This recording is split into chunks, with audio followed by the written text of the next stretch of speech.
Hi there. Thank you so much for taking your time today. And it's a very tough competition between lunch and the presentation. I'm sure I'm not going to bore you with a lot of slides. I'm going to keep it very few slides, but we'll talk a lot about what is that we intend to do, as well as we'll do a small demo towards the end, just to give the things in perspective. Well, I get started. My name is Piyush Sharma. I'm VP of Cloud Engineering at Tenable. We are going to talk about how to operationalize vulnerability management in cloud for cloud and how to do it at scale. So, uh, at high level, we'll see where we are, what is that industry is doing, what are the current challenges and the approaches. We'll talk about what should be the unified approach looks like, and then we get into the demo. We'll do Q&As, but um, any questions, hold it for towards the end. We wrap it up and then we get into Q&A, right? All right, a little bit about Tenable. The number one provider for vulnerability management. It has been there for 20 years. One of the first and the largest and one of the first ones who can produce vulnerability data in less than 24 hours.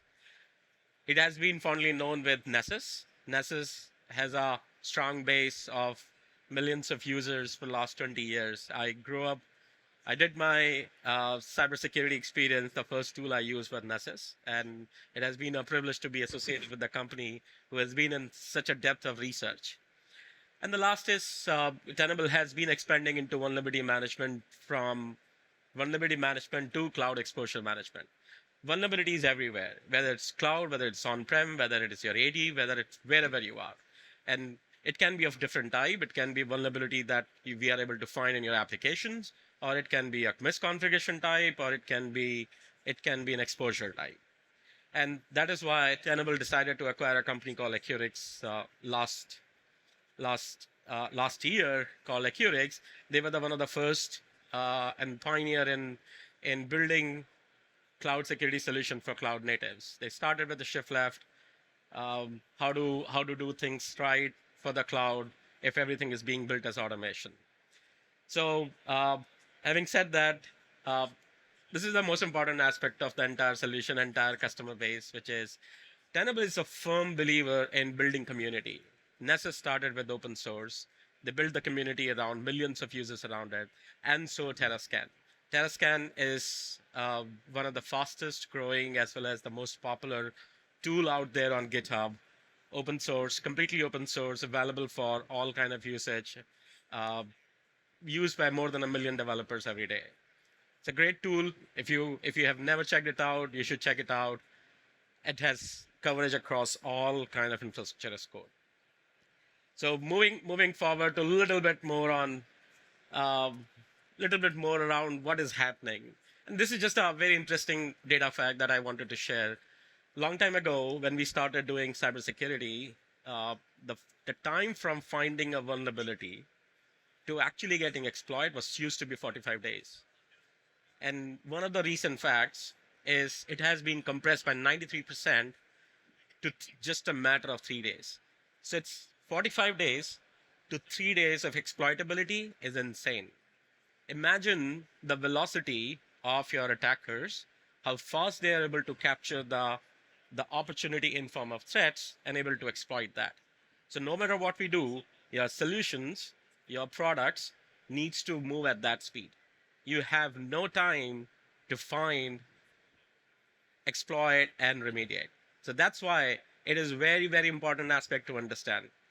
So how do we ensure that your developers are not slowing down? You have to maintain the velocity, which means that everything is happening at the real time. So you find it, you detect it, you prioritize it, and then you fix it. The current approach has been like there's a two tooling approach. There's a cloud security solution vendors, then there are vulnerability management providers. It's just a matter of it's just the same coin. It's a two side of the same coin. One coin, one side looking at what is running outside my containers, outside my workloads, what is hosting my workloads, and that's the public cloud. The second is what is running inside my containers, so on my workloads. And these both goes hand in hand.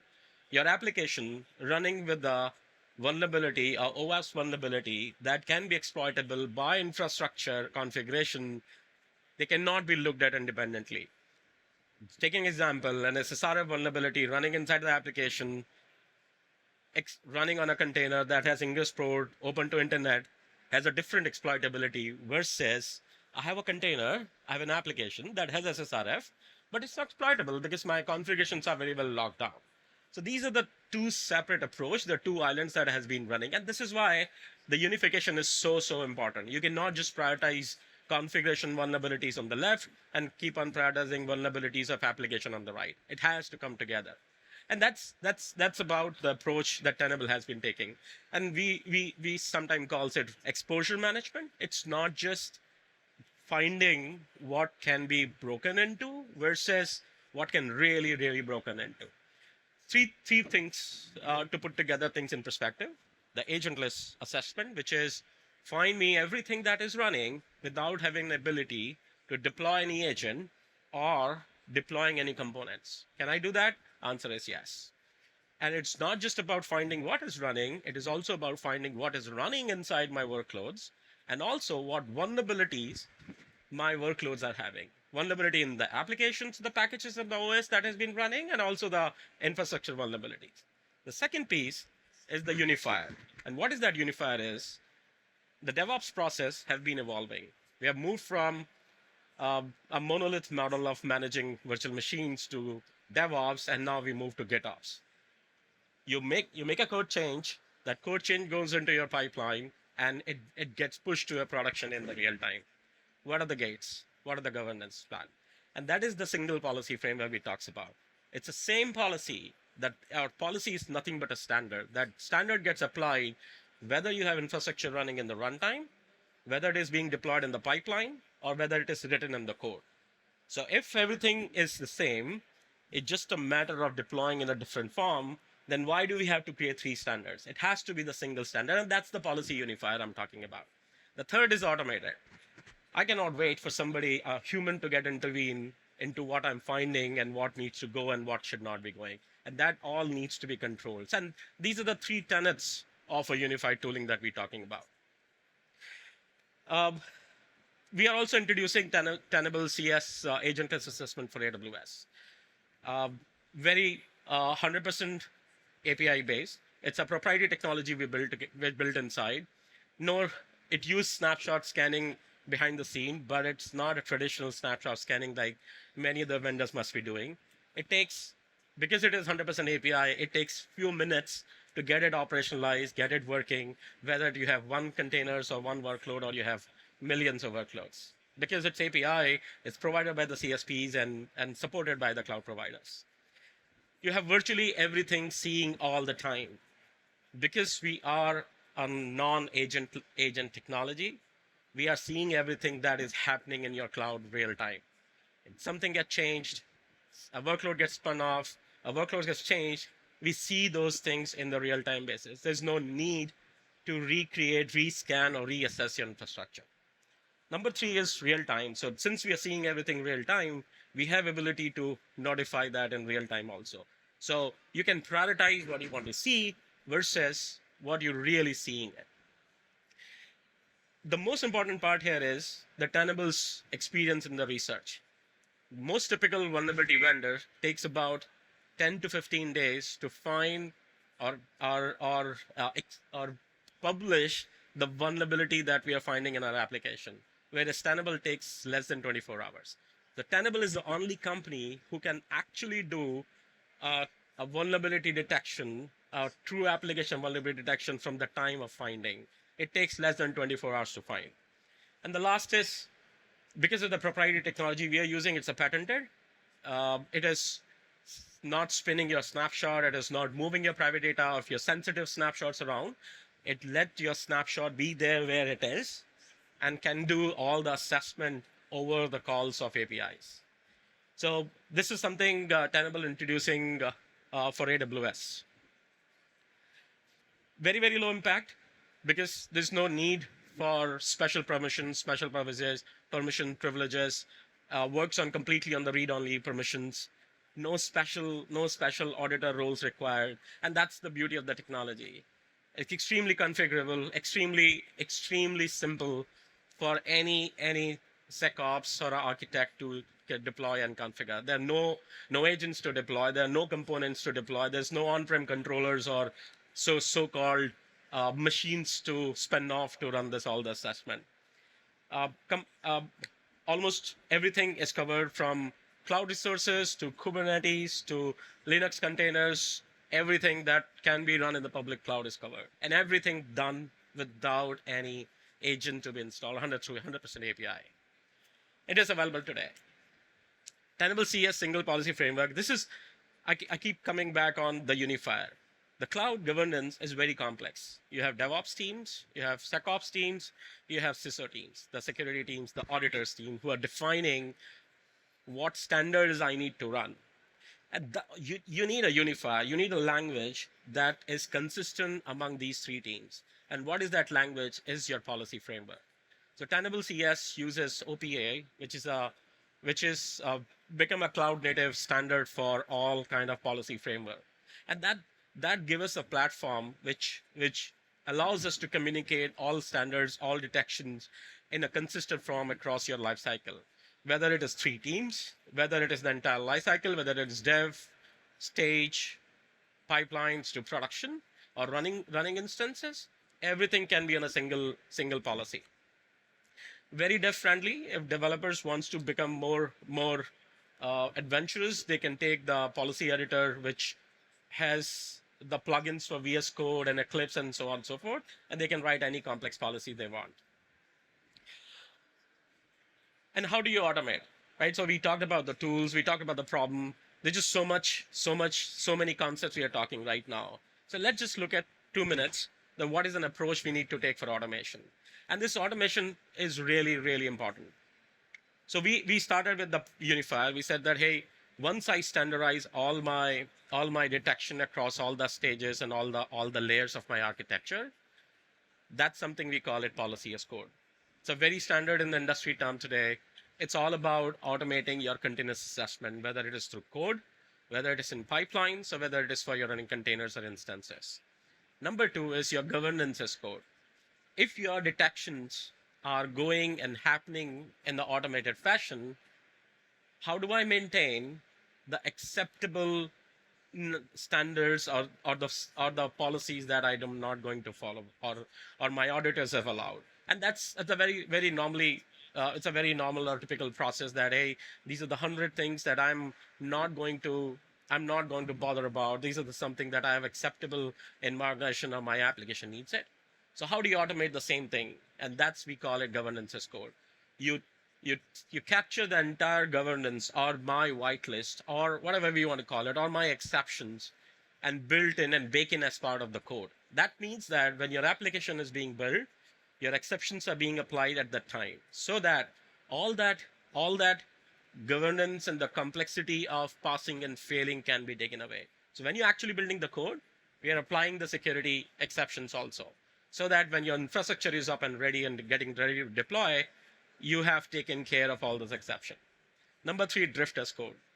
Drift as code is a very important phenomenon. You have the users, you have privileged users who are getting into the runtime infrastructure and making changes to your cloud instances directly there. No matter what happens, those are the issues that call security issues. Those are the incidents that drifts away your infrastructure, how it was defined in the code or on the left, and how it is actually running. The most fundamental problem here is, as soon as you start doing that, as soon as you start allowing that, and you have to allow as practical operational needs. I'm running into a production issue. I need to open up RDP port. I need to access my database. I need to open up my permission. It's all valid reasons. The problem is, at a scale, when you're dealing with millions and thousands of resources, how do you manage that? And that management we call drift as code.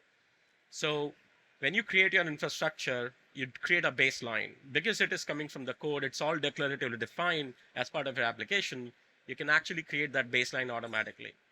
And anytime anybody changes in anything in the runtime, we can find that as drift as code. And this drifting as code is so important in last 2020 production incident that's happened across Twitters to Netflixes to this one healthcare provider, which almost 20,000 terminals went down. It was nothing but a infrastructure drift that has happened. Somebody changed something, application did not get notified, baseline changed. Next time the pipeline ran, it overridden everything. Then that is why it is so important and leads to security issues. Last is security as code. So when you're building an application, why do I have to wait until my infrastructure get provisioned to find all the security vulnerabilities and their contextual prioritization and also their exploitability? All the concepts that we're talking about can actually be found at the core when I'm actually building the application. So if I'm building application through my code, why do I have to have my infrastructure running to find everything? And that's something we call security as code. And the last is remediation. The same thing, coming back to the same thing as drift as code, which is you fix something in the runtime and you do not fix on the left, which is your code or which is your infrastructure as code, it will lead to the drift. So next time you make a good change in the cloud, you run your pipeline again, it will override all the good things that you have done in the last few days, months, or weeks. What's the point of doing all that? And this is why remediation needs to build as part of your life cycle, as part of your development process. And that is what we call remediation as code, which is anytime you build your application, we find the vulnerabilities.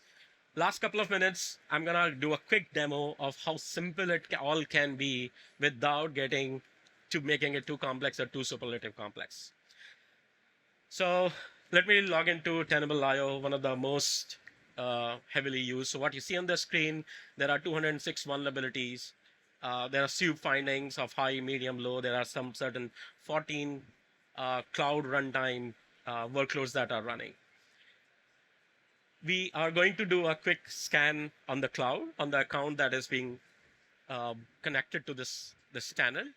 We will run EC2 or security group and EC2 instances, if you notice. The scan runs. Now what happens? Scan is running, it finishes.